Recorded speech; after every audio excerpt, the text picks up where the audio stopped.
Hey everybody, how's it going? In today's video we are going to explore Evora. And what brought us to Evora is actually there's a UNESCO heritage site. Well, I misspoke a little bit. Actually everything within these huge walls is the World Heritage Site and we're gonna explore it today. However, we are going to follow the wall for a little bit because there's another thing super close by that we want to hit first. Let's go! Oh, and I totally forgot to mention, Evora is pretty much just an hour and a half away from Lisbon via car. We start exploration by following its nearly untouched city wall, a rarity in Portugal. During different times and reigns, various changes and restoration took place. When you look close, you can find patches telling stories of olden times. And here we have it, the thing I so eloquently mentioned earlier, a fully fledged aqueduct. Instantly brings me 2000 years back in time. That's right, there's actually an aqueduct here that brings water to the city from 18 kilometers away and it's actually still active to this day. Now, I'm not sure if you're familiar with that, but if I see aqueducts, I'm always thinking, okay, Roman Empire, but this one is actually from the 16th or 15th centuries, so it's actually quite recent. However, what I'm interested in is to see where it actually leads, because it starts from obviously off a city and now we crossed into the city walls because outside it's way too loud. And yeah, let's go. Follow it and see where it leads us to.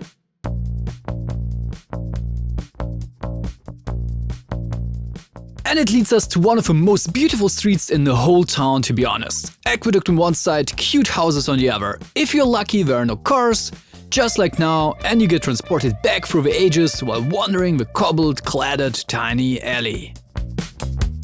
How cool is that? They actually use the arches of the aqueduct and build houses into it. I wonder if this is something new or if this was already here back 500 years ago. Maybe future me will know and tell us from the off voice. Unfortunately, the quick research only revealed that they have been built over centuries, but not whose genius idea it was. And here it is, we actually found the last arch. I mean, we didn't find it, but we came across it.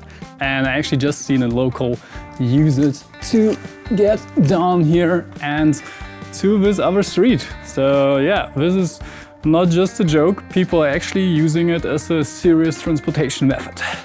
Okay, we found the end of the aqueduct and I have to admit it's a little bit less amazing than I would hoped for. It's just a shed next to a house and frankly, I don't even hear any water or something. So I wonder if this Wikipedia entry is still up to date and this thing actually still carries water to the city, but I think I'll figure it out later. Anyway, like I said, this structure, the aqueduct, wasn't actually Roman, but there are traces of the Roman Empire actually here in the city. So let's head down there, and while we do, let's enjoy the scenery here, because like I said, the whole town is actually UNESCO World Heritage, and this is in part because of all the beautiful houses you can find here.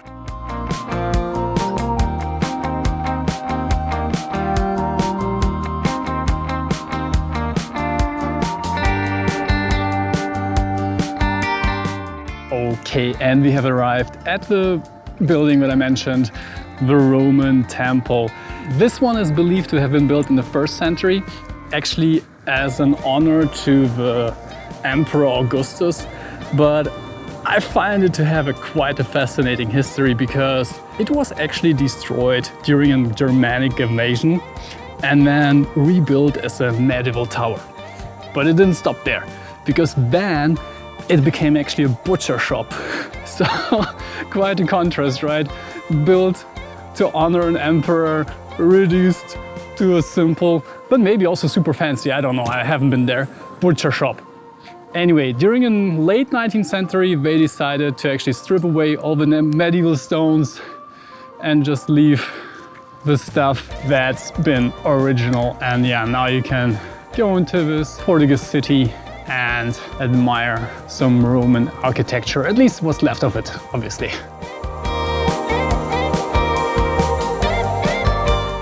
And from the Roman temple, we already see our next destination, the Cathedral of Evora. You kinda instantly see its patchworky structure. Hard to believe nowadays due to its grandiose style, the early building was actually pretty modest. Only when enlarged in Gothic style and several additions, it became what it is today. However, we've been to quite a few churches already, but never to one where you can step onto the roof.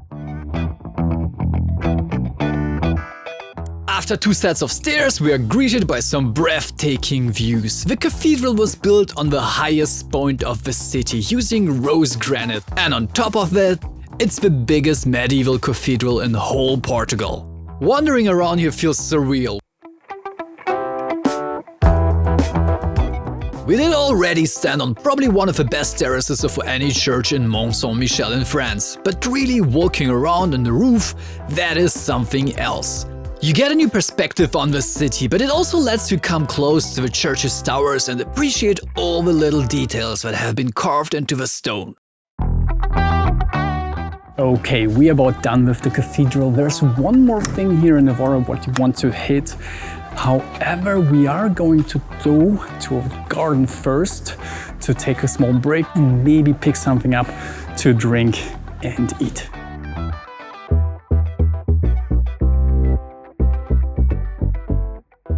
We follow the souvenir store cladded roads to the Giraldo Square. It's preserved its look from when it was built almost 500 years ago. There are plenty of cafes here to grab a drink and enjoy the fountain view. However, I'm interested in a little snack I've seen all around Portugal, a small puff pastry of ham and cheese. By the way, I'm still interested to know how exactly they're called, so if you know, hook me up in the comments.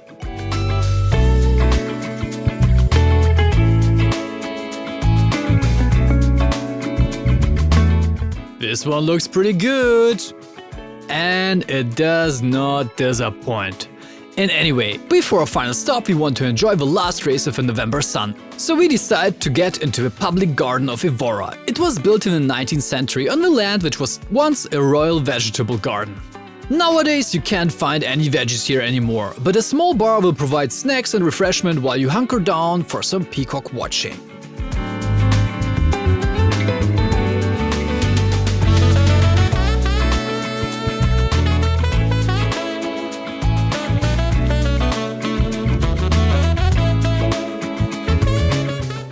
And also for long-time viewers, we are cured from our kiosk obsession and will not try to find all of them in Evora. Alrighty, after this small rest, we are heading to our last location, the Chapel of Bones. Now you might think this is some figurative speech, but nope, this is just a literal name of what it is. It is literally a Chapel of Bones. It isn't a church, but we're just here for the chapel. So yeah, let's head in and check it out.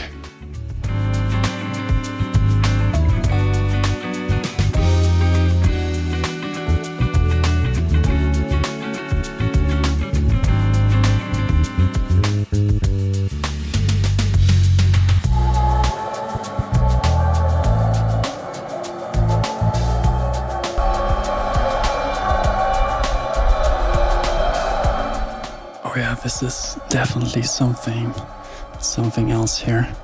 This instantly reminds me of some of voodoo temples I've visited in Benin, but we are in fact here in a Christian church, and apparently the skulls and bones you see here, they have been exhumed by some monks in the 17th century from nearby cemeteries, and they wanted to decorate this room here to kind of like remind people who come here of the fragility of life, which I find quite interesting, because during the 17th century the life expectancy was like 35 years or something. So yeah, plus wars, did people really need a reminder? But yeah, this is certainly macabre, but also quite unique. You kind of have to wrap your head around it.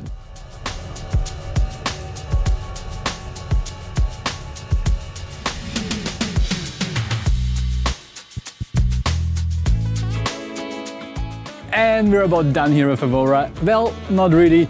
Evora is huge. Well, actually it's tiny, but it's packed with so many things. You can spend here probably days exploring it all. I hope you enjoyed what we had to show you, and if you did, give us a thumbs up and write a comment. Which part did you enjoy most? Was it the church, the bones, or maybe just the birds in the garden? And if you want to get notified about our next adventures, subscribe and hit the notification bell so you'll know when the new video releases. I hope you had a great time, and I see you in the next one.